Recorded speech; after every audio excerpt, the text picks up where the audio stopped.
সেই নিরাপত্তি ঠিকানা ঠিক করে দেন। আজ বলতে পারেন আমি এখানে দাঁড়িয়েছি বাংলাদেশ জামাতে ইসলামের পক্ষে কথা বলতে নয়।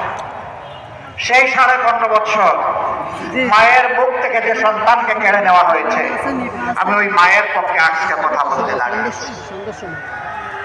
যে বাবার মুখ থেকে তার সন্তানকে তুলে নেওয়া হয়েছে, আমি সেই বাবার পক্ষে কথা বলতে দাঁড়িয়েছি।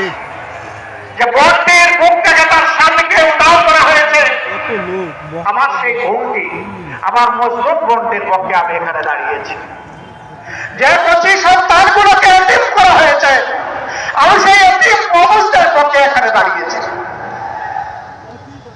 ঘুরে ঘুরে সারা বাংলায় তখন চেষ্টা করেছি সেই মজলুমানের খোঁজ খবর নেওয়া, তাদের দুয়ারে গিয়ে হাজির হয়েছে জীবনের রিস্ক দিয়ে।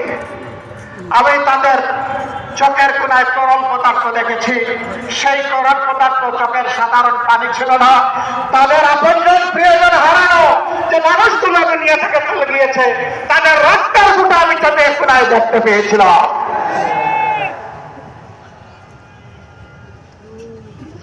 অমল বাচ্চাগুলো মতো আসে, আমার সাথে আসে, হাত ধরে নিয়ে আসতে এনে তার বাবার একটা ছবি দেখে বলতে, আমার বাবা, আমার বাবা কি আর আসবে?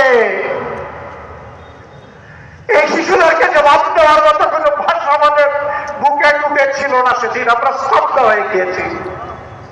সারা বাংলাদেশকে বৈঠভূমিতে পরিণত করা হয়েছিল। আজ আমি তাদের পক্ষে দাঁড়িয়েছি। এইখানে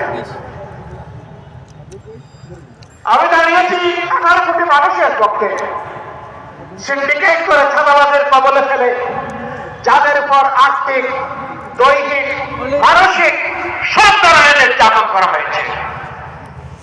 ব্যাংকগুলো ডাকাতি করে